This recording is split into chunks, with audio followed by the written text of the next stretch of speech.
बच्चों आज हम आपको फिर से 1 नंबर का जो क्वेश्चन है उसका हम जवाब देंगे। बहुत सारा क्वेश्चन हम आपके लिए तैयार करके लाए हैं। पहले छोटे क्वेश्चनों को हम यहाँ पे लिख के आपको बता रहे हैं, जिसको छोटा है इसका स्टैंडर्ड काफ़ी छोटा है, लेकिन इस सभी प्रश्न को, जितने भी छोटे क्वेश्चन को हम लोग बनाएंगे, 1 नंबर का जो क्वेश्चन होगा वह सब का सब अगर बहुत ही इजी वे में अगर बनाना है तो आपको उसके बेस को तैयार करना पड़ेगा कि उस सबसे पहले ये पता लगाना पड़ेगा प्रश्न पढ़ने के बाद कि वह किस चैप्टर से है। उसके बाद उसके पूरे कॉन्सेप्ट को आपके दिमाग में आ जाना चाहिए, तभी आप उस प्रश्न को बना सकते हैं। तो इसलिए हम कुछ लाए हैं। समय ज़्यादा बड़ा वीडियो बन जाता है बोलने से, तो इसके बारे में आप यहाँ देखें। ये जो प्रश्न दिया हुआ है, अभी हम 11 क्वेश्चन को हम यहाँ लिखे हैं और भी क्वेश्चन हम अभी लिख के अब आगे की उसी वीडियो में हम अभी देंगे। लेकिन यहाँ देखिए सबसे पहले कि निम्नलिखित में कौन सी अभाज्य संख्या, बहुत छोटा क्वेश्चन है, ये बच्चे से भी आप जानते हैं, लेकिन इस प्रकार का क्वेश्चन पूछता है। तो अभाज्य संख्या ये 27, 35, 56, तो अभाज्य संख्या यहाँ कौन सा दिखाई दे रहा है? 33 दिखाई दे रहा है। आसान क्वेश्चन है, जानकारी चाहिए। यहाँ कहता है कि यदि दो संख्याओं का गुणनफल 2166 है एवं उसका मौसा 19 है तो उसका लौसा होगा। तो यहाँ पे हम लोगों को LCM निकालने का सूत्र होता है A/B/HCF। ये दो संख्याओं का गुणनफल बटे उसका महत्तम समापवर्तन। तो यहाँ हम लोग क्या लिख देंगे? 2166 गुणनफल करके दिया हुआ है और 19 से भाग देंगे, तो यह आपका ये 114 मरतबे विभाजित हो जाएगा। तो इसका जवाब कितना होगा? बहुत ही, ये 4 चीज से मिलकर ये सूत्र बना हुआ है। LCM दो संख्याओं का गुणनफल और HCF, इससे चारों में से कोई 3 दिया होगा तो हम चौथा का मान निकाल सकते हैं। तो दूसरा भी आपका हो गया। तीसरा प्रश्न है, यदि A और B अभाज्य संख्या है तो उसका लौसा। तो किसी भी अभाज्य संख्या का लौसा निकाल, जैसे 2 और 3 का हम लोग अगर लौसा निकालना चाहते हैं तो ये क्या होगा? 6 होगा, मतलब उसका गुना, उसको गुना कर देना होगा। तो वैसे यहाँ पे देखिए A और B अभाज्य है, तो A और B का लौसा क्या हो जाएगा? यहाँ पे दोनों का गुणनफल यहाँ पे C हो गया, तो इसका ऑप्शन भी C हो गया। उसके बाद चौथा में कहता है कि सहअभाज्य संख्याओं का मौसा होगा। सहअभाज्य संख्या का मौसा 1 होता है, तो वहां पे देखिए ये B इसका जवाब हो गया। आसान क्वेश्चन है, सिर्फ समझना है, एक मरतबे सिर्फ दिमाग में सहअभाज्य संख्या, यहाँ पे दो अभाज्य संख्याओं का लौसा, ये दिमाग में रखेंगे तो जल्दी से आप वहाँ इसको टाइम को बचा के कुछ उसी में प्रश्न 1 नंबर में कुछ बड़ा क्वेश्चन होगा, वहाँ पे हम समय को डालेंगे। और ये फिर कुछ 5 नंबर का क्वेश्चन होता है, उसमें आपको ले जाना पड़ेगा, तो समय यहाँ से निकालेंगे और समय फैक्टर 3 घंटा में ही आपको जवाब देना पड़ता है। इसलिए आप उसको यहाँ देखिए। 5वां प्रश्न है, बिंदुओं, ये निर्देशांक ज्यामिति का हो गया। बिंदुओं 22, 20 और 8, 10 को मिलाने वाली रेखाखंड के मध्य बिंदुओं के निर्देशांक।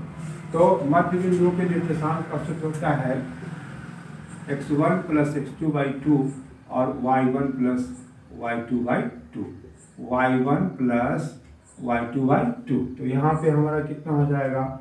22 प्लस ये x1 x2 y1 y2, y + 8/2, 22 + 8/2 और दूसरा हो जाएगा 20 + 10/2। तो ये हमारा कितना हो गया? 30/2, ये हो गया 30/2। तो कितना हो जाएगा?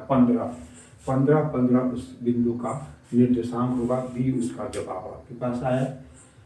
तो इसका ये मध्य बिंदु का निर्देशांक है, लेकिन अगर मध्य बिंदु नहीं है, M और विभाजन सूत्र में आ जाएगा। M और N के अनुपात में अगर विभाजित करती है तो उसका सूत्र होता है mx2 + nx1/m + n और my2 + ny1/m + n। उस वहाँ उससे निकाल लेंगे, तो बेस वहाँ से हमको निकालना है। अगर y विभाजन करता है, y विभाजित हो रहा है तो उसका सूत्र होता है mx2 - एन वाई वन बटे एम माइनस एन, और वो वहाँ होगा M Y two minus N Y one बटे एम माइनस एन।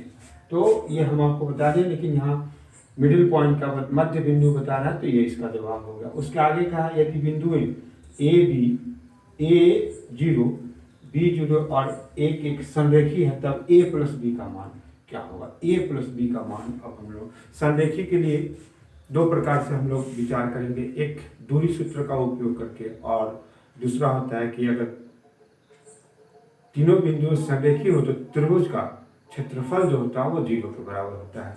तो यहाँ हम लोग वो आसान होता है, त्रिभुज का क्षेत्रफल अगर हम जीरो दे देते हैं तो उससे हम उसका निर्देशांक निकाल सकते हैं।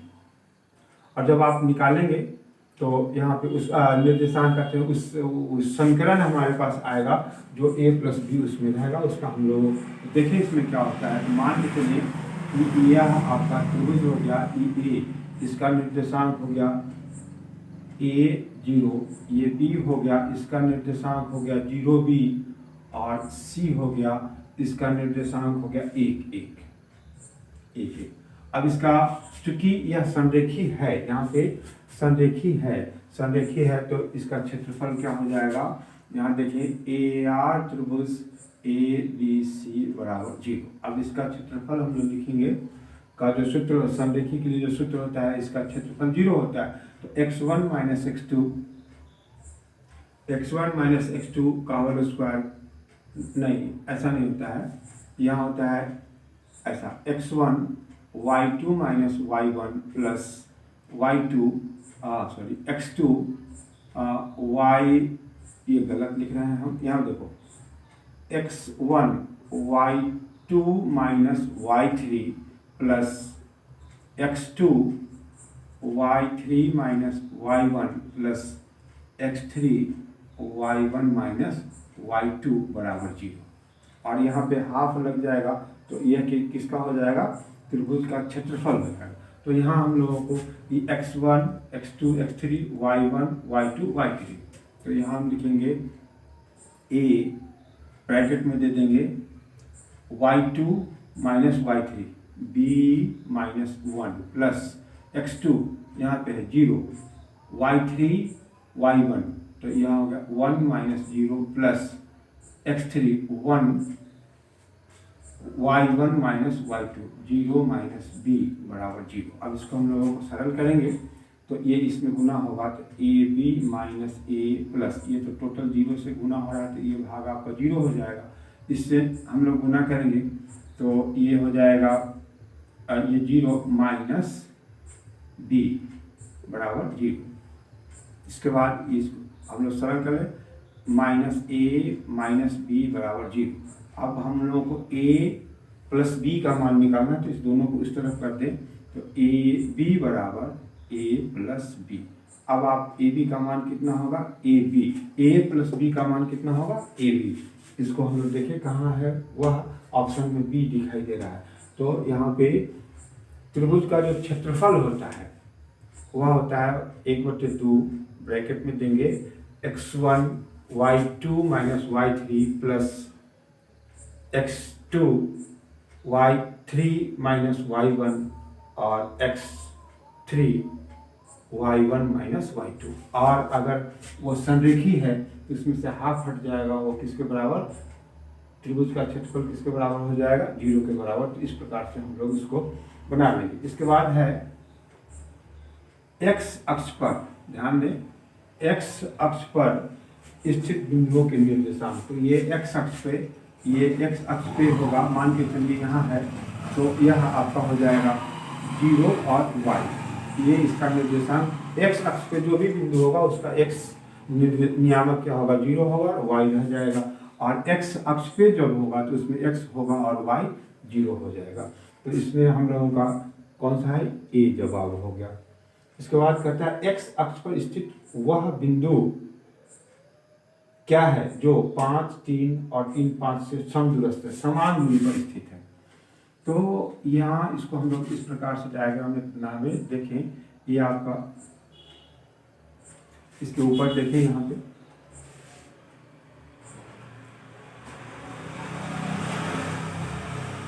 यहाँ तक का क्वेश्चन हो चुका है। तो इसको ये भी हो चुका है। यहाँ पे है कि एक्स अक्ष, ये देखें, ये हमारा एक्स अक्ष हो गया। इस बिंदु, यहाँ पे कोई एक बिंदु है, ये P है, इसका निर्देशांक x0 होगा। y अक्ष पे जो भी बिंदु होगा उसका निर्देशांक यहाँ होगा, x0 होगा, और यहाँ जो होगा y अक्ष पे जो होगा वह 0y होगा, जो अभी यहाँ पे क्वेश्चन दिया होगा। तो इसका ऑप्शन होगा यहाँ पे।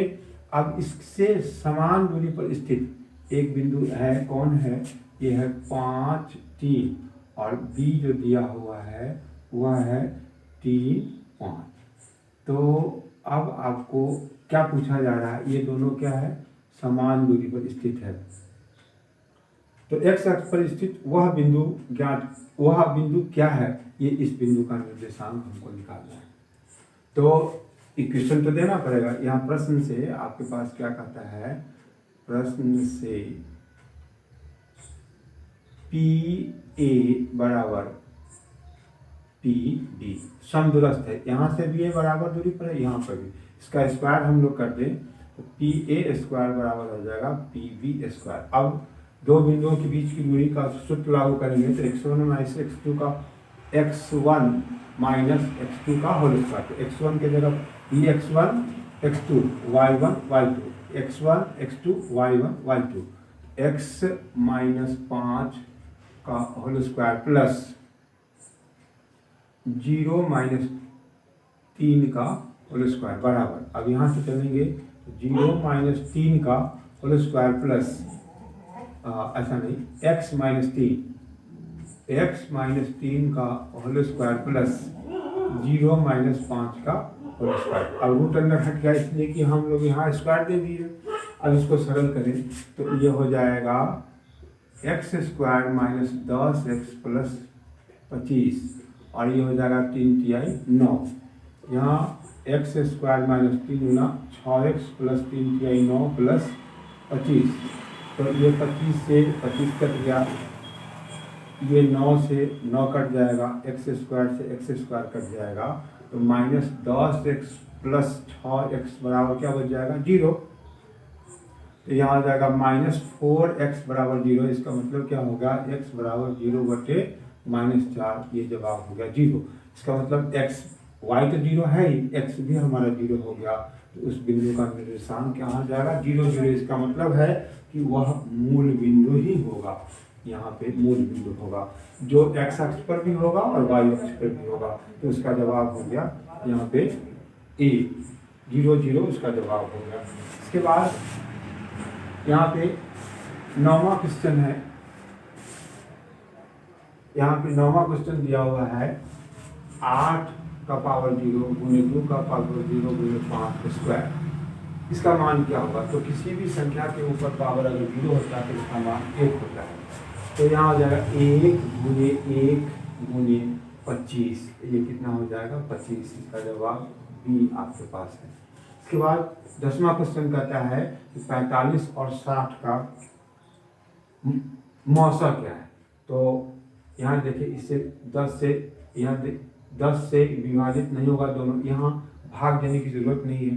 भाग विधि से भी निकाल सकते हैं, गुणनखंड विधि से भी निकाल सकते हैं, लेकिन यहाँ छोटा आसान है तो जल्दी से बनाने के लिए 15 या 45 और 15 चौका 60। इसका मतलब क्या हो जाएगा? डी उसका ऑप्शन हो गया। इसके बाद का क्वेश्चन है निम्नलिखित में कौन परिमेय संख्या है? तो परिमेय संख्या ये तो नहीं ही है, ये नहीं है, ये नहीं है, इस पे हम लोग ध्यान दें। तो ये दो जो यहाँ पे दे दिया हुआ, जो लिखा हुआ रहे या न लिखा रहे उसका मान उस जगह 2 होता ही है। 2 के अलावा 3, 4, 5 वहाँ पे लिखा हुआ मिलेगा। तो इसका मतलब ये यहाँ 2 नहीं है। इसका मतलब क्या हो गया? √3 बटे 3 × 3 × 3 का रूट। अब यहाँ पे √3 बटे, इसमें से 3 बाहर आ जाएगा, 3 √3, इससे ये कट गया 1/3। तो यह आपका क्या हो गया? यह परिमेय संख्या हो गया। इसका मतलब सी।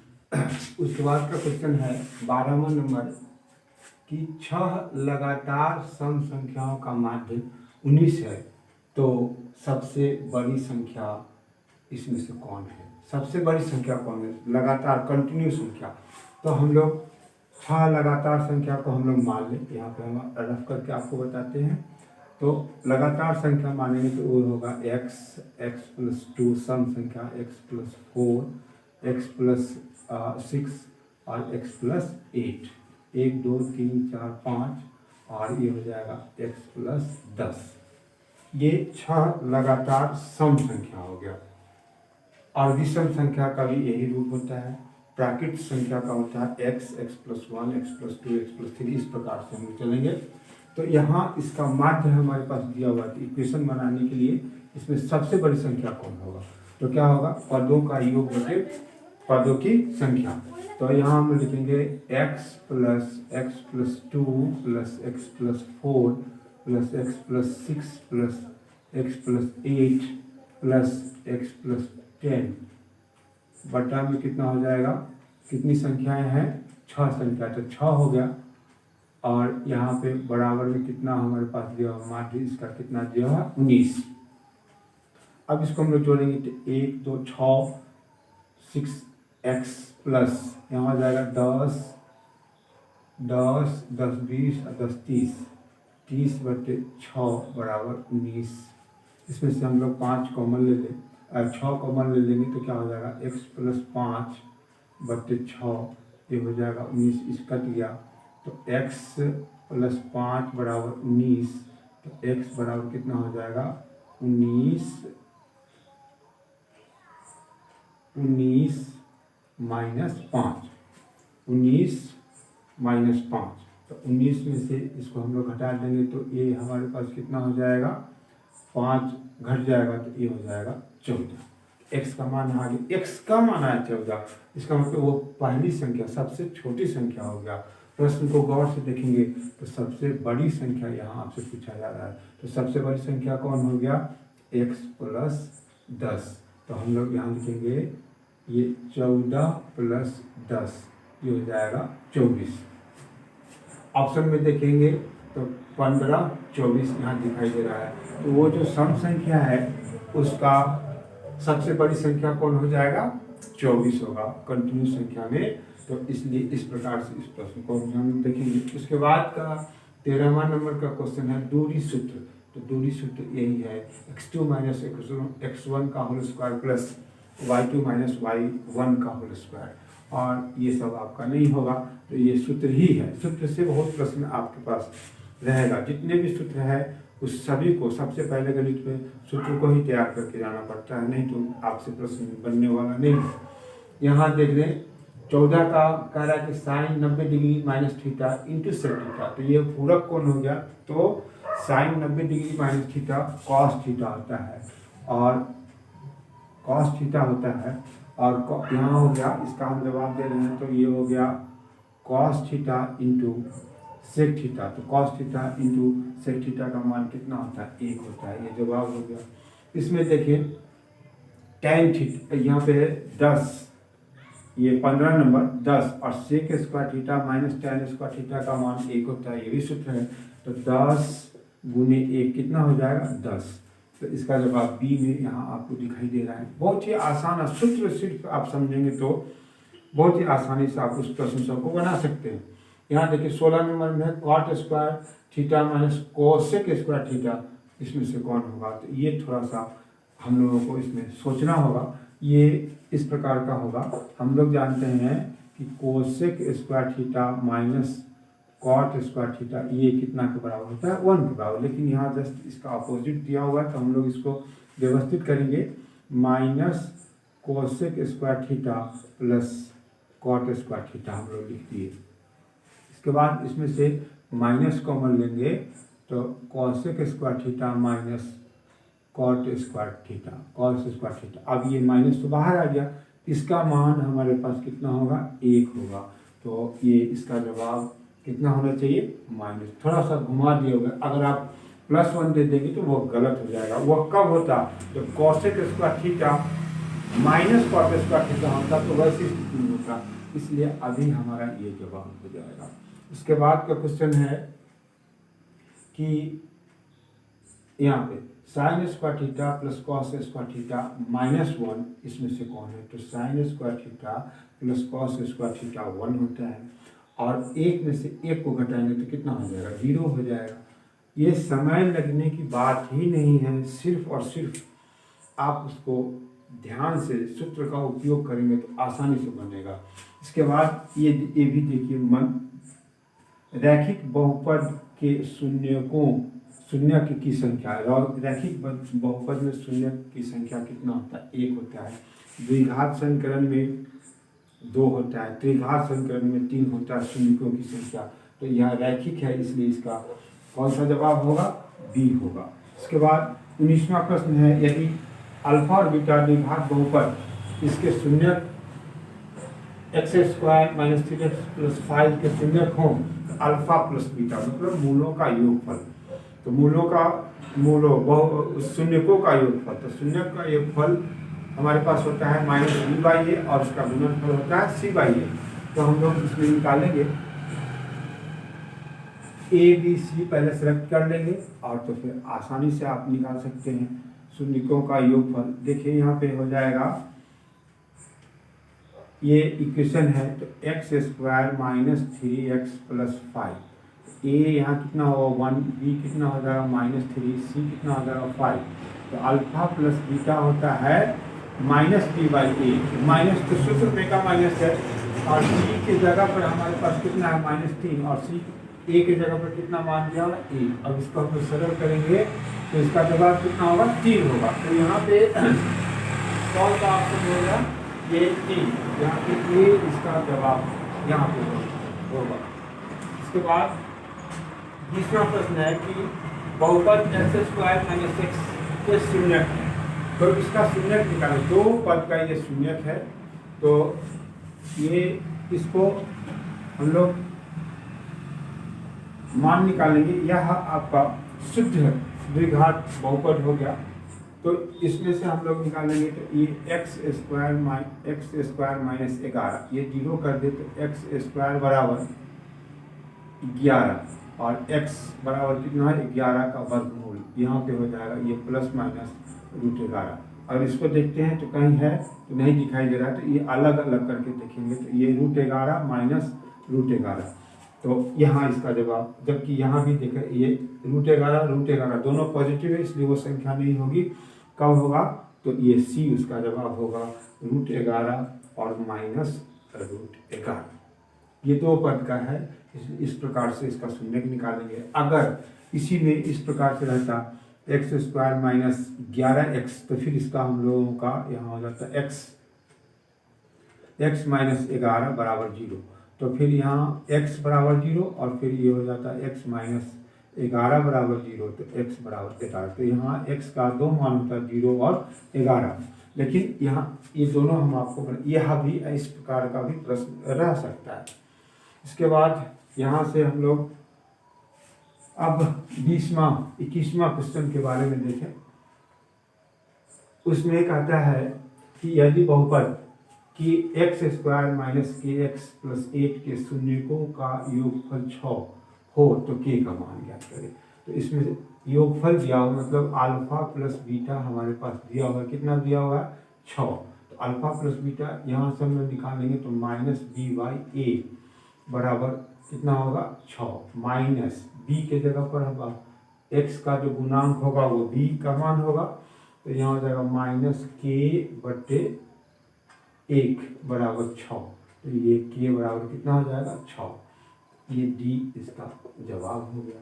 इसके बाद 22वां क्वेश्चन है कि यदि tan थीटा बराबर 4/5, इस प्रकार का एक क्वेश्चन कहीं न कहीं अवश्य रहेगा, इसको थोड़ा ध्यान से देखेंगे। तो ये tan थीटा बराबर 4/3 है, तो यह त्रिभुज की 2 भुजाओं का अनुपात दिया हुआ है, तो इसकी सहायता से हम तीसरी भुजा पहले निकाल लेंगे। तो ये होगा p/b, तो h हमारे पास नहीं है, h निकालेंगे p² + b² का √अंडर, ये 4² जोड़ 3² और ये हो जाएगा 16 + 9, ये हो जाए 25 और फिर 5। हमारे पास तीनों साइड त्रिभुज का तीनों भुजा आ गया। तो अब हम लोग जिसका मान निकालने के लिए sine theta plus cos theta, तो यहाँ sine theta plus cos theta ये होता है पी बाई एच, और ये प्लस ये होगा B by H, P by H और बी बाई एच। तो पी का मान यहाँ कितना है 4, एच का मान आ गया 5, प्लस बी का मान यहाँ है 3 और इसका मान हो गया 5। ये कितना हो जाएगा 60/5, 60/5 उसका ऑप्शन देखिए, ये पहला ऑप्शन आपको दिखाई दे रहा है। इसके बाद का क्वेश्चन है 23 नंबर का क्वेश्चन हो गया, sine 30 degree plus cos 60 degree. तो इसमें से ऑप्शन आपको ढूंढना है कि कितना होगा। तो साइन 30 डिग्री का मान 1/2, कॉस 60 डिग्री का मान 1/2, हाफ और हाफ को जोड़ेंगे तो कितना हो जाएगा 1, आधा और आधा को जोड़ेंगे तो 1, इसका जवाब यहाँ सी दिखाई दे रहा है।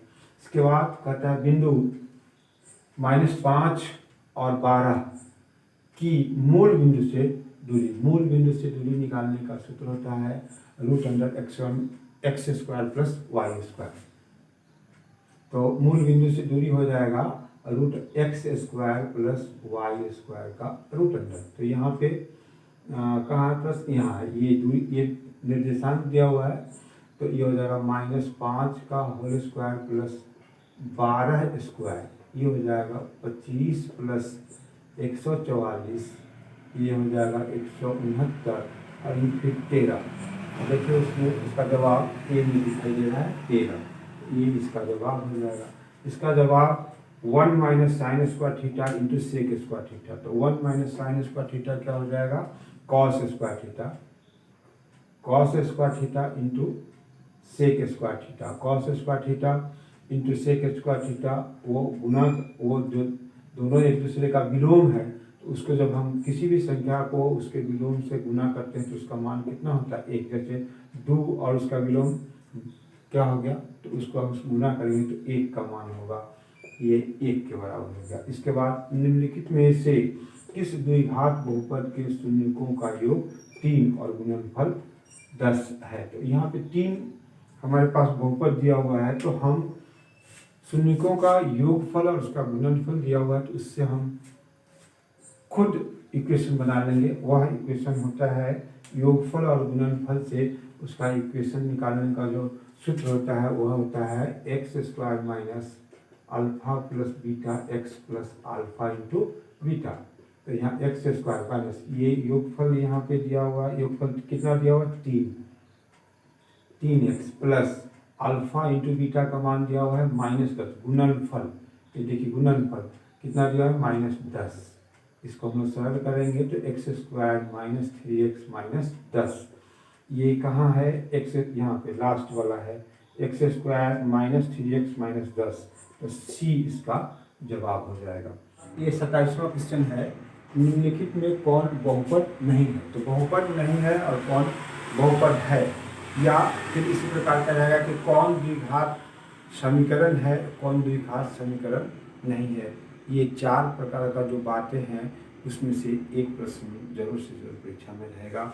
इसको ध्यान दें हम लोग कि बहुपद है या नहीं। तो पहले यहाँ बहुपद की हम लोग विचार करें तो पूरे समीकरण, पूरे बहुपद में हम देखेंगे अगर x के ऊपर रूट होगा तो वह बहुपद नहीं होगा। x का पावर भिन्नात्मक होगा 2/x टू द पावर 2/3, तो वह भी बहुपद नहीं होगा। x भिन्न में होगा तो वह भी बहुपद नहीं होगा। नहीं तो और x का मान, x के ऊपर पावर ऋणात्मक होगा तो वो भी बहुपद नहीं होगा। तो इसका मतलब क्या हो गया, अंक से हमको कुछ भी लेना देना नहीं है। यहाँ x √3 है तो इससे मतलब नहीं, x से मतलब है। यहाँ भी x आपका ठीक है, यहाँ x+1 जो है वो भिन्न में है, इसलिए यही आपका बहुपद नहीं है। दूसरा है निम्नलिखित में कौन बहुपद है। तो यहाँ देखिए सबसे पहले x रूट में है तो ये बहुपद नहीं है, यहाँ चुनना है। ये क्या हो गया, इसका पावर ऋणात्मक है तो यह भी बहुपद नहीं है। और इसको यहाँ देखिए इसमें x भिन्न में है, हर में है, तो इसका मतलब यह भी बहुपद नहीं है। तो बहुपद कौन होगा, सी नंबर का जो क्वेश्चन होगा वो बहुपद होगा। इसके बाद 29 में है त्रिघात बहुपद x² x³ plus 3x² minus 9x plus 8 में x का गुणांक, तो यहाँ x के बगल में x का गुणांक कितना दिया हुआ है -9। तो ये तो इसका ऑप्शन हो गया, लेकिन अगर इसी में पूछता है एक्स स्क्वायर का गुणांक, तो x के बगल में जो संख्या है वह उसका एक्स स्क्वायर का गुणांक हो जाता। इस एक्स क्यूब का गुणांक 1 होगा, ये अचल पद हो गया। तो इस प्रकार से उसके बगल में जो भी अंक लिखा है रहेगा वह उसका गुणांक हो जाएगा। इसके बाद इसको देखिए, ये त्रिकोणमिति से संबंधित प्रश्न है। यदि कोसेक थीटा बराबर √10 तो सेक थीटा का मान ज्ञात करना है। तो कोसेक थीटा, तो ये हम इस साइड में आपको बना के बताते हैं, ये भुजाओं का अनुपात होता है। तो कोसेक थीटा बराबर कितना हो गया √10/1। इसका मतलब यह हमारा हो गया h/p। इसका अब हम इसे क्या कर लें, b निकाल लें, b आधार निकाल लें। तो ये होता है h² - p² का √अंडर। h² का मान यहाँ पे है √10 का होल स्क्वायर -1²। और ये कितना हो जाएगा 10 - 1, और ये फिर 9, और यहाँ पे फिर कितना हो गया 3। अब हम लोगों को मान किसका निकालना है, सेक थीटा का। तो यहाँ लिखेंगे सेक थीटा बराबर होता है h/b। तो h हमारे पास कितना है √10, और b का मान हम लोग कितना निकालें 3। तो √10/3 इसमें हम लोग खोजें, तो b इसका जवाब आपके पास आ गया। तो ऐसा भी प्रश्न, जैसे जस्ट यहाँ देख लीजिए, यहाँ भी प्रश्न है, हालांकि वो उस प्रकार से नहीं है, इसमें तीनों भुजा निकालने की जरूरत नहीं है, लेकिन इस प्रकार से अगर प्रश्न रहेगा cos a बराबर, कहीं ना कहीं प्रश्न में मिल जाएगा cos a बराबर 1/2, तो sin a का मान निकाले, या sin cos a का मान, किसी का भी मान निकालने के लिए, या अन्य त्रिकोणमितीय अनुपातों का मान निकालने के लिए आपके पास रहेगा। तो यहाँ तक का क्वेश्चन का हम लोग हल कर चुके हैं। 31 नंबर में जो दिया हुआ है उसको देखें, स्पेस बना लिए इस जगह बनाने के लिए प्रश्न को। तो इसमें 31 नंबर में कहता है यदि cos a बराबर ½ तो 1 - 2 cos स्क्वायर a का मान निम्नलिखित में से कौन होगा। तो 1 - 2 इंटू cos a का मान कितना दिया हुआ है 1/2 का होल स्क्वायर, ये हो जाएगा 1 - 2 इंटू 1/4, कट जाएगा 2, 1 में से 1 - 1/2, 1 में से आधा को घटाएंगे तो आधा बचेगा, ½ होना चाहिए इसका जवाब। पहला में यहाँ ए इसका जवाब हो गया। इसके बाद यह प्रश्न की बहुत ही मौखिक है। ये पूरक संबंधित है। पूरक कौन से संबंधित है, तो sine square 90 degree minus theta plus cos square 90 degree minus theta. तो साइन स्क्वायर हो जाएगा cos square minus 90 degree theta, और ये हो जाएगा कॉस स्क्वायर थीटा हो जाएगा, और ये हो जाएगा साइन स्क्वायर थीटा। तो cos square theta plus sine square theta कितना के बराबर होगा, 1 के बराबर होगा। तो इसका मतलब इसका जवाब हो गया 1 C. Cos square theta plus sine square theta कितना के बराबर होगा, इसलिए कि sine square theta sine 90 degree minus theta cos theta, इसलिए sine square 90 degree minus theta बराबर कॉस स्क्वायर थीटा। उसी प्रकार से यह क्या हो जाएगा साइन स्क्वायर थीटा, तो sine square theta plus cos square theta 1 के बराबर। तो इसका भी जवाब यहाँ, यह प्रश्न बहुत ही इम्पोर्टेंट है। वही जो अभी बताए हैं अभी कि उस प्रकार का प्रश्न इसी प्रकार का प्रश्न एक रहेगा, कहीं ना कहीं मिल ही जाएगा आपको। इसमें से ये हमारा जो दिया हुआ है 5 cos थीटा बराबर 3, 5 cos थीटा बराबर 3, तो आपसे पूछा जा रहा है 3 tan थीटा बराबर 1। अभी हम पहले निकाल लेंगे 3 tan थीटा का मान निकालेंगे। इसके लिए यहाँ से हम लोग क्या करें कि ये cos थीटा बराबर 3/5, ये भुजाओं का, दो भुजाओं का अनुपात हो गया। इससे हम तीसरी भुजा निकाल लेंगे, तो ये होता कितना है, तो b/h। तो p निकाल लेंगे, ये h² minus b² root under, यहाँ पे हो जाएगा 5² माइनस 3², ये हो गया 25 माइनस 9, फिर ये हो गया 16 और फिर ये हो गया 4। अब मान किसका निकालना है? 3 इंटू tan थीटा। तो 3 इंटू tan थीटा क्या होता है? P/B। तो 3 इंटू पी का मान हमारे पास कितना है? 4 और b का मान यहाँ कितना है? 3। तो इससे ये कट गया, कितना बच गया? 4। तो देखिए यहाँ पे ये 4 उसका ऑप्शन है। तो इस प्रश्न को तो आप इस प्रकार के, अब वही प्रश्न रहेगा, ये तो कहना मुश्किल है, लेकिन इस प्रकार का प्रश्न रहेगा। अगर ऐसा है नहीं है तो यहाँ पे इस प्रकार से रहेगा cos थीटा बराबर 3/5, ऐसा भी रह सकता है। तो उसको देख लेंगे, और भी किताब में प्रश्न होगा और भी हम आपको बताएंगे। यहाँ पे देखें, यह भी पूरक कौन से संबंधित है? ये एक दूसरे का पूरक है। तो जब भी एक दूसरे का पूरक हो तो वह उसका मान आप जरूर से जरूर हम बता दिए, एक होगा, इस जगह इसका एक मान होगा। तो यहाँ पे अगर इसी प्रश्न को अभी बदल लें थोड़ा सा, तो उसमें आपका होगा इस प्रकार से। अगर यही यहाँ पे रहता 2 इंटू साइन 18/cos 72, तो इसका मान 2 गुने 1 कितना हो जाता? 2 हो जाता। लेकिन यहाँ 2 नहीं है, यहाँ हमको 1 होगा। तो ये जवाब आपका क्या हो गया? 1 हो गया। इसके बाद ये प्रश्न भी काफ़ी आसान है। यहाँ पे क्या करना है कि 8 है, ये 8 इससे हम लोग कॉमन ले लेते हैं, तो हमारे पास बच जाएगा sec square theta minus tan square theta, और ये होता है कितना? 1। तो ये गुना करेंगे तो 8, इसका ऑप्शन यहाँ डी देखिए 8 दिया हुआ है। तो 1 से संबंधित आप त्रिकोणमिति में जो सूत्र देखेंगे वह 1 से संबंधित सूत्र होता है sine square theta plus cos square theta बराबर 1।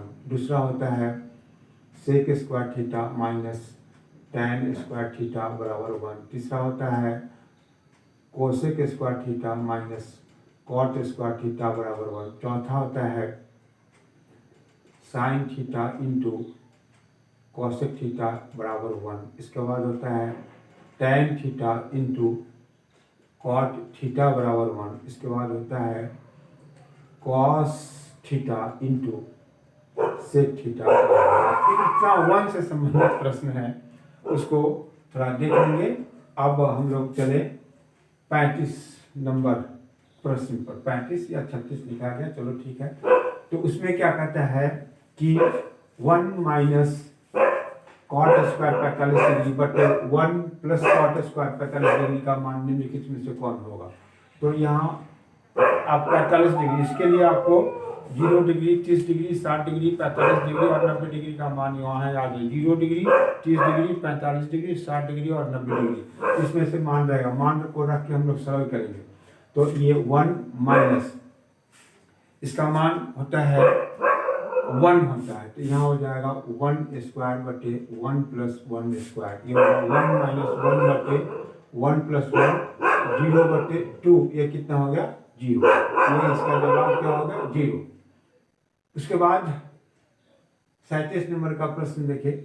इसी प्रकार का आसान प्रश्न कुछ हार्ड भी रहेंगे, लेकिन अगर आपके पास पूरे चैप्टर का ज्ञान है तो आप उसमें से प्रश्न को बना सकते हैं। जैसे ये तो बहुत ही आसान प्रश्न है। मान निकालना है 9 बटे x प्लस वाई, और x प्लस वाई का मान कितना दिया हुआ है? 10। इसको यहाँ रख देंगे तो 9 बटे 10 भाग दे देंगे तो 10.9। यहाँ देखिए सी इसका जवाब है। इसके बाद ये संकलन, 2 चर वाले रैखिक संकलन से संबंधित प्रश्न है। इसमें कहता है कि संकलन युग्म x प्लस वाई बराबर 9 और 2x प्लस 2y बराबर 18 के हल की प्रकृति कैसा होगा, उसका नेचर क्या होगा? वह वैसे तो वहाँ पे इसमें तो रेखा के बारे में बता रहा है कि समांतर रेखा होगा, संपाती होगा, इस प्रकार से उसका जवाब आपसे पूछा गया। तो यहाँ जब हम लोग बनाएंगे तो इसके लिए हम लोगों को एक सूत्र होता है, वो इस प्रकार से है a1 बटे a2 बराबर a1 बटे a2 not equal to b1 बटे b2। तो दोनों समीकरण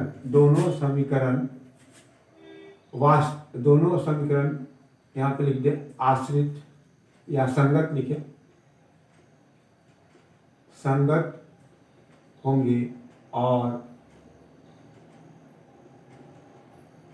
समीकरण का अद्वितीय हल होगा, अद्वितीय हल होगा, अद्वितीय हल होगा, परंतु संगत होगा। इस संगत की जगह पर लिखा हुआ रहेगा आश्रित। इसके बाद एक और रहेगा शब्द, संगत हो गया, आश्रित हो गया, एक और शब्द याद करेगा तो हम आपको बता देंगे। यहाँ पे दूसरा कंडीशन होगा A1/A2 बराबर B1/B2 बराबर C1/C2। इस स्थिति में इसका हल होगा। और इसका अब बता रहे हैं, जब इस प्रकार के इक्वेशन का आप ग्राफ खींचेंगे तो वह ग्राफ एक दूसरे को कहीं ना कहीं विभाजित करेगा। एक ग्राफ ऐसे जाएगा तो दूसरा कहीं ना कहीं उसको विभाजित करेगा। वही विभाजन बिंदु ये इस तरफ नीचे देखेंगे तो x का मान हो जाएगा, इस तरफ देखेंगे तो y का मान हो जाएगा। तो वही x और y उसका हल होगा। और यहाँ चूंकि हल समांतर रेखा से संबंधित है तो दोनों बात हम यहाँ बता रहे हैं कि इसमें रेखाएं एक दूसरे को प्रतिच्छेदित करेगा। इस कंडीशन में आएगा तो यहाँ पे दोनों समीकरण संगत होंगे और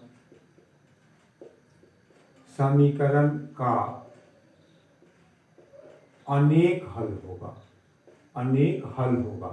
ये तो हल की बात होगी, लेकिन जब आप इसका समीकरण ग्राफ खींचेंगे तो वैसी स्थिति में वह ग्राफ संपाती होगा। एक इस प्रकार का होगा, अगर एक ग्राफ ऐसे आ रहा है तो उसी पर वो दूसरा ग्राफ भी खींचा जाएगा, वो क्या होगा, संपाती होगा। और तीसरा कंडीशन आपके पास है, बस ये 3 कंडीशन है, वह है A1/A2 बराबर B1/B2 not equal to C1/C2। तो यह क्या होगा, ये संगत नहीं होगा, इसका कोई हल नहीं होगा। इसका क्या होगा, कोई हल नहीं होगा, कोई हल नहीं होगा इस समीकरण का। और जब इसका आप ग्राफ खींचेंगे, एक ग्राफ खींचना प्रत्येक साल पूछता है, उसको भी हम बताएंगे कि किस प्रकार से ग्राफ को खींच के हम आपको बताएंगे। यहाँ जब आप इस प्रकार से इसका ग्राफ खींचेंगे तो वह एक दूसरे के समानांतर होगा। ये 3 कंडीशन हो गया। अब इसी में से हम लोगों को कंडीशन को लागू करना है। तो इसमें देखिए, यहाँ इसका है x + y, तो यहाँ और 2x + 2y, तो ये A1/A2 कितना हो जाएगा, 1/2। B1/B2 बराबर यहाँ पे क्या हो जाएगा, ये भी हो जाएगा 1/2। और C1/C2 को निकालेंगे तो 9/18, तो ये भी हो जाएगा 1/2। तो ये किस नियम को फॉलो कर रहा है, इस नियम को फॉलो कर रहा है। तो दोनों समीकरण संगत होंगे, तो संगत शब्द वहाँ नहीं किया गया है। क्या चीज दिया गया हुआ है, अनेक हल होंगे, लेकिन हम अभी क्या बताए हैं, वह संपाती होगा। एक रेखा पर ही दूसरा रेखा खींचा जाएगा, इसलिए वह संपाती होगा। दूसरा भी हम लोग देखें, दूसरा में क्या कहता है, उसी प्रकार का है, उसी नियम से हम लोग आगे बढ़ेंगे। समीकरण युग्म 3x + 3y = 9, 3x + 5y = 8 का हल एक हल होगा, अनेक हल होगा, 2 हल होगा और कोई हल नहीं होगा। तो हम इसमें से भी निकालेंगे A1/A2, तो यहाँ होगा 1/3, ये हो गया 1/3। B1/B2 यहाँ क्या होगा, 3/5, ये 3/5। देखिए ये B1 हो गया और ये B2 हो गया। तो कौन सा रिजल्ट, दोनों बराबर नहीं है, पहला यहाँ आ गया A1/A2 not equal to B1/B2। इसका मतलब क्या हो गया कि अद्वितीय हल होगा। अद्वितीय हल को मतलब क्या हो गया कि एक हल होगा। तीसरा भी उसी प्रकार का है, उसी नियम से संबंधित है। तो अभी इसी तीनों नियम से संबंधित तीसरा प्रश्न भी है। तो इसमें x + 3y = 9, 2x + 6y = 17 का हल, एक हल, कोई हल नहीं, अनेक हल और ए और बी दोनों। तो हम लोग निकालें A1/A2 बराबर कितना हो जाएगा, 1/2।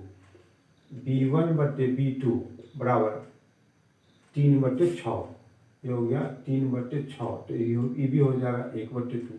और C1/C2 9/17, 9/17। तो क्या रिजल्ट मिला, ये दोनों तो बराबर है, ये बराबर नहीं है, मतलब क्या हो गया A1/A2 बराबर B1/B2 not equal to C1/C2। तो कौन सा नियम निकला, ये नियम आया। इसका मतलब कोई हल नहीं होगा, इसका जवाब डी ऑप्शन हो जाएगा। इसके बाद अब कुछ ये दो प्रश्न आपको त्रिकोणमिति से संबंधित है, उसमें भी हाइट एंड डिस्टेंस से संबंधित है।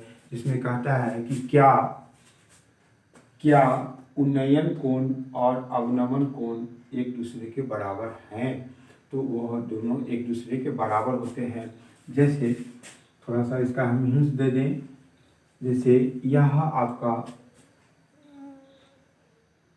ये कोई भवन है और ये कोई बिंदु है। अगर आप यहाँ से यहाँ देखेंगे तो ये उन्नयन कोण मान के चलिए 30 डिग्री बन रहा है, तो फिर तो ये उन्नयन कोण हो गया। अब यहाँ से नीचे देखेंगे तो यहाँ अवनमन कोण बनता है, तो वह दोनों का दोनों बराबर होगा।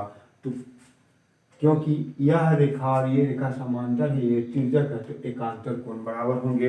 इसका मतलब वह कोण उन्नयन कोण, क्या उन्नयन कोण और अवनमन कोण एक दूसरे के बराबर हैं? नहीं, हाँ, ए और बी दोनों, इनमें से कोई नहीं। तो क्या होगा, बी में इसका हम लोग जवाब देंगे हाँ। इसके बाद समकोण त्रिभुज ABC में AB बराबर 8 सेंटीमीटर, कोण BCA बराबर 30 डिग्री, तो C से A का उन्नयन कोण होगा।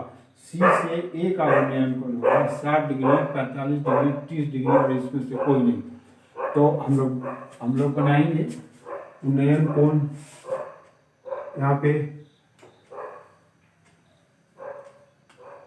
इस प्रकार से है, ये हो गया A, यहाँ दे दे ABC, B यहाँ दे दे और C यहाँ दे दे। ये कितना हो गया 30 डिग्री। C उन्नयन कोण, C से A का उन्नयन कोण, तो उन्नयन कोण आपके पास कितना आ गया 30 डिग्री हो गया। इस प्रकार से अभी तक हम 42 क्वेश्चन का जवाब दिए हैं। ये वीडियो कुछ बड़ा हो रहा है, तो फिर और 50 क्वेश्चन का हम इसी प्रकार से 50-50 का जवाब हम आपको देंगे, जो आप आगे वीडियो में देखेंगे। सबसे पहले आप इसको सब्सक्राइब अवश्य कर दें, इसलिए कि इस प्रकार का प्रश्न आपको कंटिन्यू अभी एग्जाम तक मिलता चलेगा। अभी आपका एडमिट कार्ड भेजा जा चुका है। आप एडमिट कार्ड लेकर सेंटर को देखें कहाँ पे है, और फिर तैयारी में लग जाए। इसके लिए तैयारी में तो लग ही गए होंगे, उसको देख कर एडमिट कार्ड तो ले ही लेंगे। इसके बाद तैयारी में हो गए हैं तो फिर भी आप उसका रिवीजन करते रहें।